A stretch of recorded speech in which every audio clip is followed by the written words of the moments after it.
Tu veux des conseils de vie? Élaborer des sujets d'actualité? On est deux personnes qui donnent des conseils, parfois pertinents, pas professionnels du tout, mais toujours sans tabou. Bienvenue à Coach en bouteille! Salut, moi c'est Mylène. Allô, moi c'est Scott. C'est Scott, il y a une expression que tu ne connaissais pas, être sur son X. Être sur son X, pour ceux qui ne le savent pas, c'est d'être au bon endroit au bon moment. Tu sais, genre professionnellement, t'es où est-ce que tu as toujours voulu être, t'es heureux, t'es satisfait. Personnellement, tout va bien, il n'y a pas rien que tu changerais dans ta vie financièrement. T'habites à l'endroit où tu voudrais habiter, ta vie conjugale, tout est parfait, tout est aligné à la trajectoire que tu as toujours rêvé. Exact. Fait que dans le fond, de ce que j'en ai compris, c'est que c'est ça. Tu t'es mis un objectif, c'est une vie de rêve, dans le fond. Exact. Puis tout est aligné vers ça. Fait que tu sais, tu t'en vas vers là où t'es presque rendu là. Exactement. OK. Bon. Fait que là, je comprends maintenant l'expression. Et à la lumière de tout ça, crois-tu être sur ton X? Non. Ben là, on va être honnête, là, je pense pas. Puis tu sais, justement, on s'entend, il y a eu des détours dans la vie et tout, tu sais, parce que oui, j'avais un plan de match. Bon, c'est pas du tout ce qui est arrivé, là. Tu sais, je veux dire, si je reparle avec ma mère, moi, le but, c'est que je sois avocat dans la vie et tout. Je suis comme, Avocat? Ouais. T'as voulu être avocat? Ben, ma mère voulait que je sois avocat. Ah, ok, ouais, c'est ça. J'étais comme, fait que, tu sais, je suis pas du tout dans cette direction-là. Non, et toi, Mylène? Non, pas du tout. Non? Non, pas du tout. Un peu comme toi, tu sais, je m'étais imaginé faire telle sorte de carrière, avoir telle sorte de vie, puis la vie a évolué, puis ça a changé, mais je suis pas amère, puis je suis pas triste de pas être sur mon X. En fait, moi, je me demandais, est-ce que cette expression-là est légitime d'exister? Dans le sens que, en vieillissant, c'est sûr que tu changes tes objectifs de vie, c'est sûr que tu découvres des nouvelles choses que tu connaissais pas avant. L'humain est en constante évolution. Est-ce que c'est possible, réalistiquement, d'être à la fois tout partout, parfait, être exactement sur son X? Ben, tu sais, sincèrement, je veux dire, l'expression existe. Ben, oui, je trouve ça bien qu'on se donne un objectif. Oui. Tu sais, je trouve ça bien qu'on ait un but, qu'on ait ce... Tu sais, moi, mon goal, c'est ça. Mais en même temps, j'ai l'impression que c'est peut-être utilisé de la mauvaise façon. Peut-être que tu dis qu'être sur ton X, c'est trop. Tu sais, comme... Ça dépend aussi qu'est-ce que pour toi être sur ton X. Est-ce que être sur ton X, pour toi, c'est d'être capable d'avoir un toit au-dessus de ta tête puis de manger à tous les jours? OK, you know what? C'était un objectif qui fait du sens. Mais si pour toi, être sur ton X, c'est qu'à 25 ans, tu sois marié, t'as une carrière, tes études sont complétées, sont remboursées, t'as toute l'équipe, t'as mis la barre un petit peu haute, là. Mais tu sais, on entend souvent ça, être sur son X, en tout cas, pour ma part, là, venant du milieu beaucoup artistique, là, les acteurs, les musiciens et tout. Je crois que c'est framé pour bien paraître. Dans le sens que oui, ça se peut que pour ta carrière, tu sois sur ton X. Personnellement, est-ce que t'es où est-ce exactement tu voulais être? C'est là que je suis pas certaine. Est-ce que toutes tes sphères de ta vie peuvent être au même moment parfaites exactement où est-ce que tu voulais être? Tant mieux si ça vous arrive, pour vrai, chapeau, puis genre, you go girl, là. Mais, comme je dis, c'est ça, il y a des choses qui évoluent, puis t'es tout le temps en constant changement, tu sais. Parce que pour moi, je change d'idée comme je change sous l'expression, comme je change de bobette, là. Fait que... Non, puis je me demande aussi, tu sais, à quel moment dans ta vie c'est correct de setter cet objectif-là? Est-ce que faut vraiment que tu le settes en début de vie? Est-ce que tu peux attendre d'avoir une certaine maturité puis le setter plus tard? Mais là, en même temps, ça veut dire que t'as passé une bonne partie de ta vie à pas être sur ton X. Fait que, tu sais, est-ce que tu y arrives réellement? Parce que, soyons honnêtes, là, tes objectifs quand t'as 20 ans, c'est pas les mêmes que quand t'es rendu à 25, à 30. Tu sais, comme, tes besoins changent, tes intérêts changent. Tu sais, c'est dur de dire comme... À 20 ans, j'avais tout prévu ma vie, puis j'ai suivi exactement ce parcours-là, sans erreur, sans bifurquer ou quoi que ce soit, là. Mais tu sais, ça, c'est une autre affaire. Ton choix de carrière, il faut que tu prennes en secondaire 4, là, parce que c'est pas en secondaire 5, c'est en secondaire 4 pour pouvoir faire tes choix de cours, pour que tes aides, tes sciences, tes maths. 30 ans. J'ai 33 ans, puis j'étais encore des fois en train de me demander c'est quoi je veux faire le restant de ma vie comme carrière, tu sais. Non, ben c'est ça. Souvent, la société, tu te le pousse, tu dis secondaire 4, même... Moi, je me souviens, en tout cas, on me recommandait à partir de secondaire 3 parce que justement, t'as tes maths 4 de fort, tes maths 5 fort. Fait que tu sais, il faut que tu sois préparé pour te rendre là. Mais à 14 ans, là, c'est impossible que tu saches à 14-15 ans qu'est-ce que tu veux faire dans ta vie. Plus tard, tu connais même pas la vie. Puis tu sais, on s'en a, c'est un gros engagement, là, parce que là, tu t'engages à des études. Fait que souvent, ça vient avec des frais. Ça vient avec du temps. Tu sais, si tu t'engages dans un gros programme, t'en as pas pour 1 an ou 2, là. Tu sais, je regarde, admettons, quelqu'un comme ta sœur, elle a fait énormément d'études. Ça prend plusieurs années. Tu sais, ça se fait pas en criant ciseaux. Même si tu te dis, je vais être la meilleure personne, ben, tu peux pas échapper autant, là.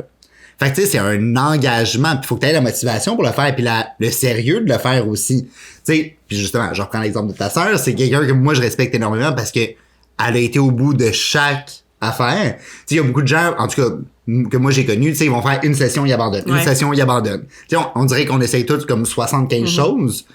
Puis elle a été au bout, mais ça prend de la dedication, puis ça te prend vraiment, tu sais, de la structure dans ta vie personnelle, là, parce que, ouf, c'est dur de prendre un engagement. Déjà là, prendre un engagement pour un programme de 3 ans, c'est difficile. Ouais. Là, d'en compléter plusieurs, ou, tu sais, les gens qui vont justement faire des études pendant comme 12, 13, 15 ans, là, t'as comme hypothéqué une couple d'années de ta vie, genre, c'est un gros engagement, puis on te demande de prendre ça à partir de 14-15 ans. Fait que t'as moins de vécu que ce à quoi tu t'engages, mais c'est correct, vas-y. Puis tu sais, je pense que ça, c'est une pression supplémentaire qu'on met à nos jeunes dans la société d'aujourd'hui de, go, faut que tu rentres au cégep en quelque chose pour te permettre de décider si tu veux faire une technique ou un pré-universitaire pour aller à l'université ou... Moi, je crois que l'important, c'est de laisser la place aussi à nos jeunes d'expérimenter des choses. Puis, niveau scolaire, tu sais, aujourd'hui, là, avec la réforme et tout, même toi, je pense que t'avais pas eu ça, des cours d'économie familiale. T'en avais-tu eu? Non, c'est ça. Non, moi, j'ai du ECR à la place. C'est ça. Tu sais, moi, j'en ai eu de l'économie familiale où est-ce que j'apprenais à coudre, à faire de la cuisine, à gérer gérer un budget, faire une liste d'épicerie, genre, puis c'est con, mais c'est des choses que t'as besoin dans la vraie vie. Je trouve que, on peut-tu le dire qu'à moins que tu sois scientifique, là, de l'algèbre, là, qui c'est qui utilise ça, l'algèbre, là, dans la vie de tous les jours? Ça, là-dessus, moi, je vais m'astiner. Non, c'est correct de le comprendre, c'est correct de le savoir, mais je trouve qu'on met trop de l'avant des choses, pas inutiles, mais peu utiles ou peu au day-to-day. On met pas assez des choses de la vraie vie à l'école, tu sais. Oui, puis non. Tu sais, il y a certaines choses que je suis d'accord qu'on les utilise pas assez, mais en même temps, tu sais, parce que là, si on parle de justement de l'algèbre, à quel point tu vas t'en servir, parfait, tes cours de théâtre, à quel point tu vas t'en servir. 100% d'accord avec toi. Mais je pense que c'est important de prendre le temps de s'épanouir, puis oui! d'avoir montré que, tu sais, oui, il y a du work time, mais il y a du fun time aussi, puis oui, des fois, le fun time peut avoir l'air d'être du travail aussi. Parce que, tu sais, je prends justement en cours de théâtre, c'était pas juste comme tu chill dans un local, tu fais ce que tu veux. Non, t'as des travaux à remettre, ici et ça. T'as eu du plaisir à le faire. Tu sais, je pense que c'est une bonne leçon de vie qui vient avec ça. Non, je suis d'accord, mais où est-ce que je voulais aller, c'était pas nécessairement d'enlever des cours pour en rajouter d'autres, mais de juste rajouter des cours, ne serait-ce que des petites périodes, une fois par-ci, une fois par-là, pour comment gérer un budget. Qu'est-ce qu'il faut que tu regardes quand tu te loues un appartement ou tu achètes une maison, comment ça fonctionne, l'accès à la propriété, je trouve que c'est des choses qu'on montre pas assez à mon humble avis. Puis tu sais, c'est pour ça que, tu sais, moi j'ai fait un DEP, puis c'est pour ça que j'aime beaucoup aussi l'option DEP, parce que oui, t'as de la théorie, comme dans tout bon cours, mais si moi je prends l'exemple, mon DEP en cuisine, oui, j'avais des cours théoriques, mais la majorité des cours, c'était du pratique dans la cuisine direct, t'as à faire ce que t'avais à faire, puis go, on te montre le vrai métier, tu sais. Puis c'est ça qu'il y a, tu sais, la médecine, disons, là, c'est long avant que tu te rendes en stage. Oui. Fait que tu fais, je crois que c'est 2 ans de médecine avant de commencer tes stages. Fait que tu sais, t'as fait tout ton préalable pour te rendre là, puis finalement, ça se peut que tu détestes ça en réalité, là. Puis c'est bien correct que tu détestes ça, mais tu viens de passer énormément de temps à étudier quelque chose que tu ne feras pas parce que t'aimes pas ça, ou que tu vas faire, puis tu vas faire des burn-out après 2 ans parce que tu t'es dit, rendu là, je vais le finir, puis t'aimes pas ça, tu sais. Fait que c'est là mon point, que être sur son X, est-ce que c'est réellement positif comme expression?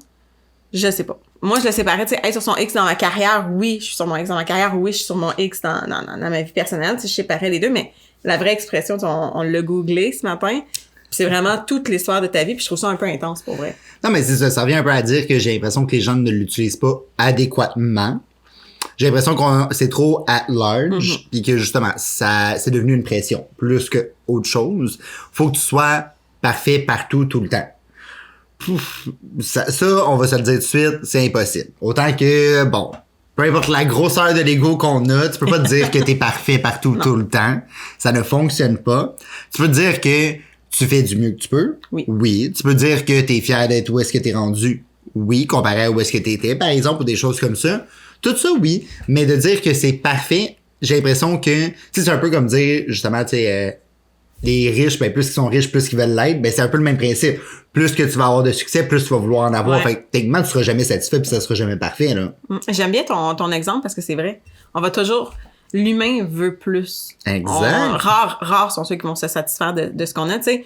Le meilleur exemple, si tu te construis une maison, là, tu construis ta maison de rêve, 2 ans plus tard, tu vas dire, hey, cette affaire-là que j'ai pensé et repensé pendant 1 an et demi, il m'énerve. Puis 2 ans après, tu vas vouloir déjà faire des rénovations. Exact. Fait que c'est vrai que l'humain, je crois, veut plus, veut s'épanouir. Puis, tu sais, il y a l'âge aussi, là, qui va faire en sorte que tu veux des choses différentes, tu sais. Comme toi, est-ce que la trentaine... Fait que là, on s'en va là. On s'en va là, quand l'épisode va être diffusé, tu vas avoir 30 ans, fort probablement, ou proche de... Est-ce que t'aimes pas vieillir, tu sais? Non. Mais est-ce que ça te fait peur d'être pas sur ton X à cet âge-là? Probablement. Ça a probablement... Peut-être que ça joue dans mon subconscient, mais c'est ça. Tu sais, moi, vieillir, c'est pas un plaisir, mettons. mais pourquoi? C'est quoi qui là, ça n'a pas tant ce rapport au sujet, mais c'est quoi qui te fait peur de ça? Ben, tu vois, tu dis ça n'a pas tant rapport au sujet, mais souvent, ce que moi j'ai comme réflexion, c'est que je me mets à overthink. Okay. Tu sais, où est-ce que tu te voyais quand tu disais que t'allais avoir 30 ans? Où est-ce que t'es aujourd'hui? Puis là, tu te mets à comparer. Puis là, à surpenser de, mais qu'est-ce que j'aurais pu faire de mieux? Mais tu sais, qu'est-ce que j'ai pas réussi? Puis blablabla. Puis là, ça a comme overthink. Puis, pour ceux qui me connaissent, overthink, c'est pas mon style du tout. Ça m'arrive 1 fois par année, puis c'est ce temps-ci de l'année, là. Ça, c'est moi qui overthink. Ouais, moi, le restant de l'année, je suis juste comme, OK. Mais tu sais, c'est ça, je me mets à overthink, puis elle me dit, ben, c'est ça à 30 ans. Tu sais, mettons, j'ai pas encore acheté une maison. Ben, pourquoi? Parce que le marché, c'est de la merde, présentement. Je sais, puis il y a plein de raisons rationnelles, mais c'est facile au titre de dire que c'est de ta faute. Ouais, je comprends. Mais tu sais, je trouve que, justement, ça vient avec cette pression sociale-là, qui est d'être sur son X, d'être parfait, d'être ci, d'être ça. Puis je suis juste comme, il me semble que c'est compliqué. Puis tu sais, je pense aussi que l'idéal qu'on s'est fait mettre dans notre tête quand on était plus jeune a changé aussi avec les générations. Là, tu sais, nos parents, à notre âge, ben peut-être moins ta mère, parce que ta mère est un peu plus jeune, mais tu sais, si je prends mes parents, à notre âge, à leur maison, avaient déjà 2-3 enfants, leur carrière était faite, ils étaient placés, il y avait le plan de retraite, il y avait eu... tu sais, tout était seté, puis ça faisait longtemps qu'il y avait des maisons, ça faisait longtemps qu'il y avait des enfants. Mais tu sais, reste qu'aujourd'hui, si on parle à des baby boomers, souvent ils vont se dire que la jeune génération s'assoit sur leur laurier puis qu'on fait rien puis qu'on est paresseux. Mais c'est pas la même game, c'est plus la même game, autant professionnellement que personnellement. Les maisons, je peux pas acheter une maison à 60 000, là, et je peux même pas acheter une maison à 400 000 qui fait du sens quasi, là. Les jobs aussi, tu sais, c'est hyper demandant comparé à ce que nos parents faisaient. Je dis pas que c'était pas demandant, mais ça l'a changé. Les prérequis ont changé. Tu sais, avant, là, nos parents, ils allaient cogner dans un bureau. Salut, ouais, je t'aime bien, on se sent la main, t'es engagé, pas besoin de diplôme. Là, c'est des diplômes par-dessus des diplômes. C'est la guerre c'est qui le meilleur, c'est, tu sais. Mais tu vois, c'est ça. En même temps, on peut, tu sais, les emplois sont devenus plus exigeants. Moi, j'aurais tendance à débattre un peu sur ce point-là. Parce que justement, oui, certains sont devenus plus exigeants parce que maintenant, il y a une structure qui va autour de certains domaines qui n'allait pas avant. Tu sais, je veux dire, avant, tu pouvais devenir infirmière par expérience. Ouais. Tu n'avais pas besoin d'une formation. Non, je suis d'accord que c'est quand même important d'avoir une formation là-dessus, 100%. Tu sais, la madame qui me dit, ouais, moi, j'ai jamais appris comment faire ça, on va tester aujourd'hui. Et pas sûr. Mais en même temps, vu le contexte dans lequel nous on est, t'as du choix aussi. Fait que tu sais, tu peux te permettre de changer d'emploi beaucoup plus facilement. Tu sais, avant, on va se dire, dans les anciennes générations, tu trouvais un bon emploi puis tu restais là toute ta vie. Tu commençais pas à t'assigner avec ton employeur parce qu'il allait te remplacer.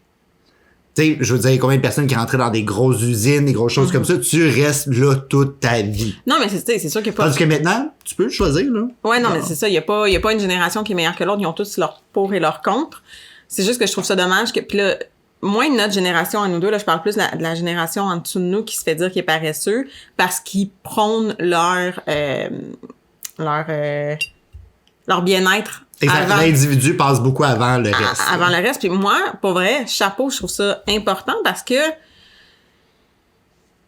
Puis ça, je pense que ça s'en va avec la nouvelle génération. Nos parents étaient beaucoup comme ça, nous aussi. Puis ça commence à partir. On va se le dire, on ne travaille pas pour vivre, mais on vit pour travailler. Mm-hmm. On passe beaucoup plus de temps au travail qu'ailleurs. On ne fait que parler du travail.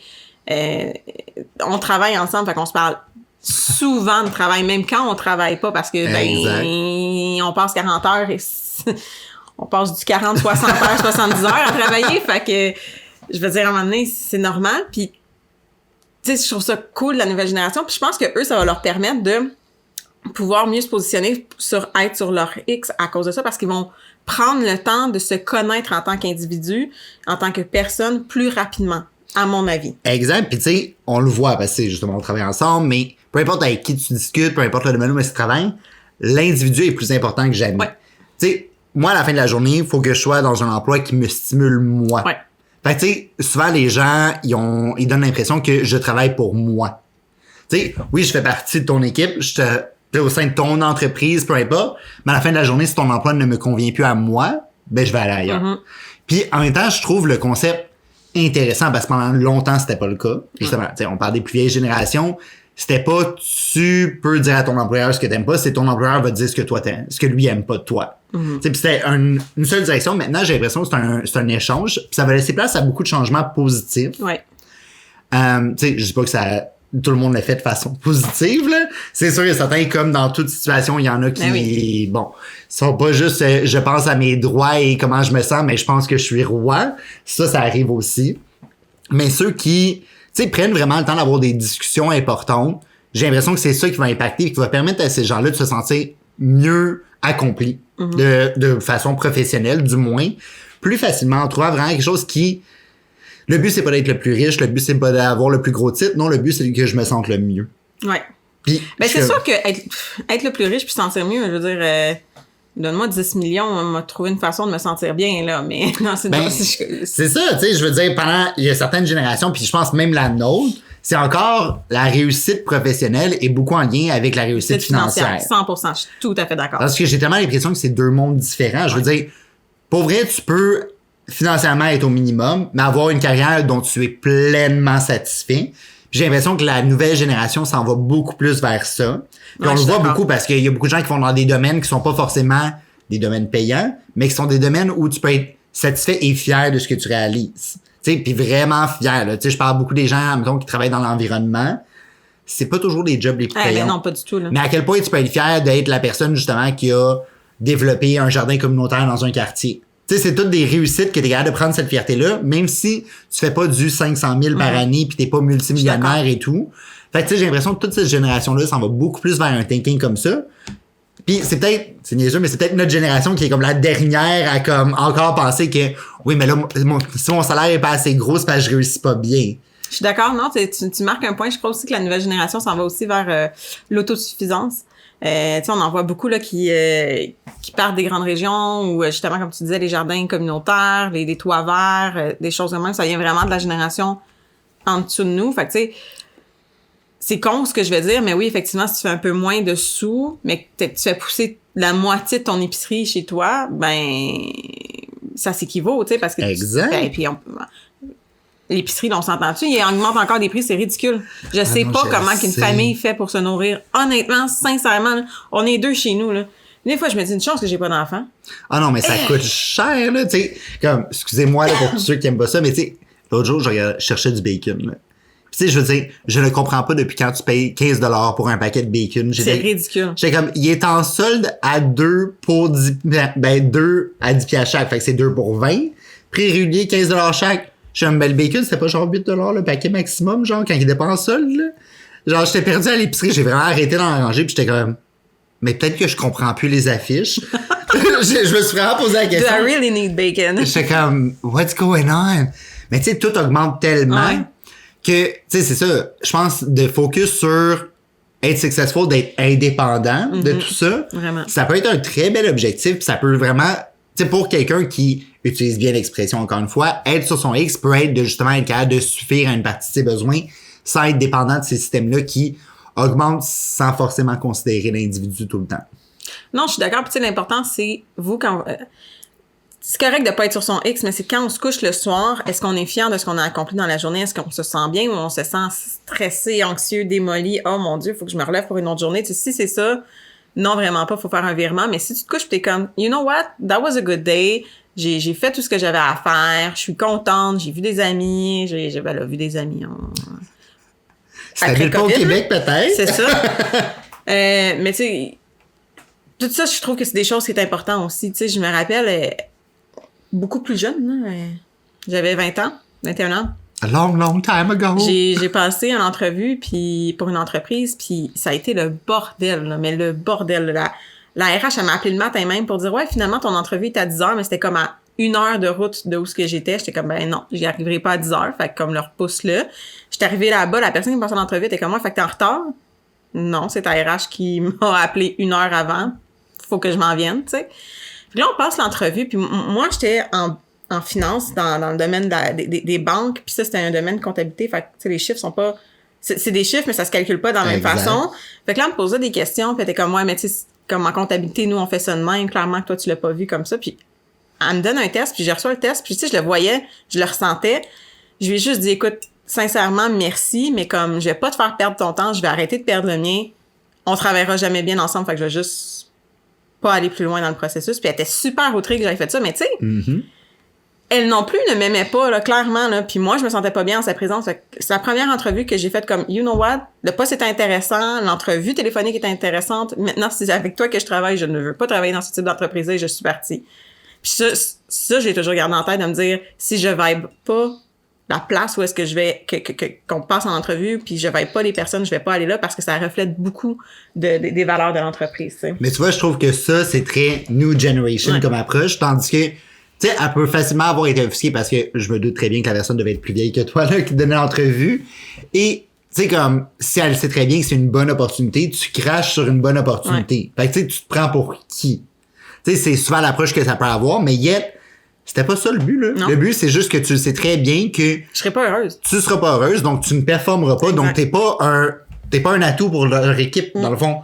Quelqu'un d'autre va l'être. C'est juste pas ton moment à toi d'être là, pis c'est correct. Exactement. Tu sais, je pense que c'est ça. Tu sais, tu parlais un peu de te coucher le soir pis de dire comme ah, tu sais, je suis fier de ma journée. Ben il y en a des journées où tu le seras pas fier non plus. Puis tu vas te dire ben Chris, ça a pas marché. Ah oui, et puis rien. You know what? C'est encore mieux ces journées-là puis dis-les ben parfait, ben demain ça va être différent. Exact. Demain va être une bonne journée. Tu sais, j'ai eu ma journée de comme tout va mal aujourd'hui, ben demain on se reprendra. Ça oui, va il y en a tout aller. le temps une fois de temps en temps qui fonctionne comme on veut. Ça peut être une journée, ça peut être une semaine, ça peut être un mois difficile, ça arrive à tout le monde. Puis tu sais, il faut juste pas avoir peur de se dire ben une fois que c'est fini, ben là on passe à autre chose puis c'est tout. Non, exactement, puis il faut se respecter, tu sais, l'important c'est qu'il faut se respecter puis il y a plein de lettres dans l'alphabet là, fait que être sur son X, ben si aujourd'hui je suis sur mon Y puis demain je suis sur mon A, ça sera ça là. Oh, j'aime ça. Mais c'est vrai. Ben oui, c'est cute. Mais c'est cute là. C'est vrai. Pourquoi là, à ce point précis-là dans la map du monde, faut que je sois là? Ah, non, je suis d'accord avec toi. Ben moi, je suis clairement sur mon S tout le temps, cause I'm scared. C'est plus simple. Je suis tannée. Y a-tu quelqu'un qui le veut? Je le vends pas cher. Excuse-moi.